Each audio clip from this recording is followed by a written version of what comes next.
Google जैसी बड़ी company अब मिलियंस ऑफ डॉलर्स इन्वेस्ट कर रही है इटर्नल लाइफ को परस्यू करने में। सफलताओं के साथ साथ वैज्ञानिकों के सामने कुछ चैलेंजेस भी फेस करनी पड़ रही है। इमॉर्टल यानी अमर रहना लोगों को हजारों सालों से मोहित कर रहा है और लोगों को हमेशा से लंबे वर्षों तक जीवित रहने के अमृत या मेडिसिन जैसी चीजों की तलाश करते रहे।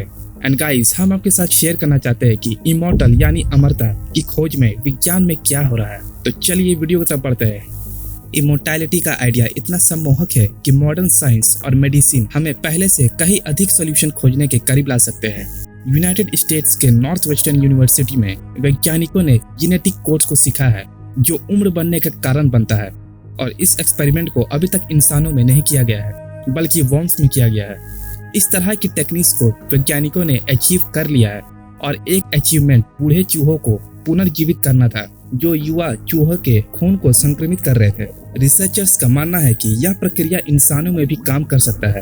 इस विज्ञान में सिलिकॉन वैली भी शामिल है। वर्ल्ड वाइड कंट्रीब्यूशन, पूरे वर्ल्ड से बहुत सारा पैसा लगाया जा रहा है इस इमोर्टैलिटी रिसर्च के लिए, और बहुत से सेलिब्रिटीज भी इस रिसर्च में कंट्रीब्यूट कर रहे हैं। एंड गाइस, इस रिसर्च के पीछे हमारे पास कुछ बड़े नाम भी है। लैरी एलिसन पृथ्वी के 5 सबसे धनी व्यक्तियों में से एक और ओरेकल के मालिकों में से एक है। सर्गेई ब्रिन गूगल और कैलिको फाउंडेशन के को-फाउंडर है जो हेल्थ, वेलनेस एंड लॉन्गेविटी पर फोकस करते हैं। इन लोगों ने कन्फेस किया है कि उम्र बढ़ने और मृत्यु से हमेशा से डरते रहे हैं, और अब इस तरह के रिसर्च के लिए रिजल्ट्स पाने के लिए इसमें इन्वेस्ट कर रहे हैं। 7 डेडली सिंस 2007 के एंडिंग एजिंग में साइंटिस्ट और ऑथर ऑब्रे डी ग्रे हमारे जीन्स की डेथ को बाहर करने के लिए स्ट्रैटेजीज पर काम कर रहे हैं। ऐसी चीजें जो सेल्यूलर लेवल पर उम्र बढ़ने का कारण बनती है, और वो इस प्रकार है।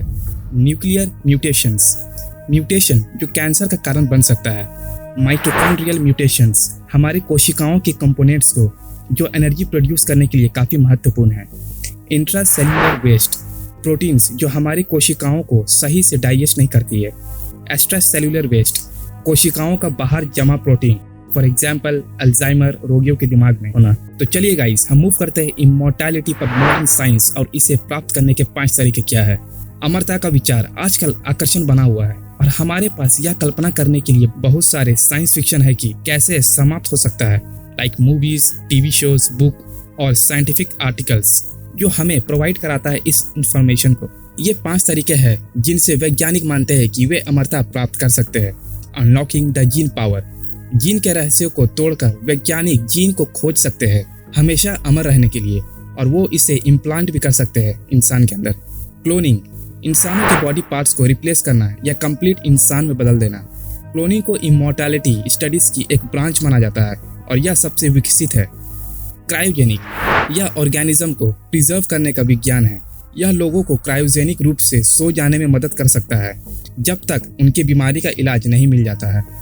साइबर ब्रेन, आपका शरीर मर जाता है लेकिन आपका दिमाग एक हार्ड ड्राइव पर लोड किया जा सकता है और इसे एजलेस रखा जा सकता है। इस प्रोजेक्ट का नाम रशिया 205 है, जो केवल 17 वर्षों में ऐसा करने में सक्षम होने का दावा करते हैं। सेल्यूलर रिपेयर्स, नैनो टेक्नोलॉजी भी विकसित होती जा रही है, इसलिए यह संभव है कि हमारे शरीर के सभी मॉडिफिकेशन और ट्रीटमेंट जल्द ही नैनो रोबोट्स द्वारा किए जाएंगे। ये रोबोट्स डेड कोशिकाओं को नई कोशिकाओं से रिप्लेस कर सकते हैं। ये उन्हें पूरी तरह से भी ठीक कर सकते हैं। एक्सटर्नल लाइफ थ्रू मेडिटेशन, हालांकि विज्ञान जिस चीज से निपट रहा है वह अभी भी हमें साइंस फिक्शन की अधिक याद दिलाती है। Let's go back, what is happening on earth. क्या आपने दाशी डोजो इतिगिलो के बारे में सुना है? वह एक बौद्ध लामा थे जिनका जन्म 1852 में हुआ था, और माना जाता है कि वह अभी भी मृत होने के बाद भी ध्यान की अवस्था में रहते हैं। उन्होंने रिकमेंड किया था कि उनके साथी भिक्षु कमल की स्थिति में बैठे हुए ध्यान और फ्यूनरल राइट्स की प्रक्रिया को शुरू करें, ये दावा करते हुए कि उनका जल्द ही निधन हो जाएगा। वह इस मेडिटेशन से कभी जागे नहीं, और उनका यही पोजीशन आज लोटस पोजीशन के रूप में भी जाना जाता है। लोगों का मानना है कि वो हाइबरनेशन में चले गए हैं। हो सकता है कि मेडिटेशन हम सभी के लिए अनंत जीवन ना लाए, लेकिन मेडिटेशन ने कुछ लाभ भी किए हैं, जैसे कि release of endorphins, stress reduction, sleep improvement, pain relief, lowering of blood pressure. And guys, ये सभी आपके जीवन की लंबी उम्र पर प्रभाव डाल सकते हैं। बायो हैकर्स लंबी उम्र प्राप्त करने के लिए एक अलग तरीका को अपना रहे हैं। वे अपने शरीर को बेहतर और अपने शरीर को सुधार करने के लिए न्यूरो मेडिएटर्स और जीन्स को उपयोग में ले रहे हैं। वेल गाइस, आपको क्या लगता है कि भविष्य के इस फील्ड में क्या होगा? क्या आपको लगता है कि विज्ञान वास्तव में लोगों को हमेशा के लिए जीवित कर सकते हैं? तो फ्रेंड्स, कमेंट सेक्शन में कमेंट करके जरूर बताएं। अगर आपको इस वीडियो से कुछ सीखने को मिला है तो प्लीज वीडियो को लाइक कीजिए, शेयर कीजिए और मेरे चैनल को सब्सक्राइब जरूर कीजिएगा। बेल आइकन को भी जरूर प्रेस कीजिएगा। Thank you and God bless you all.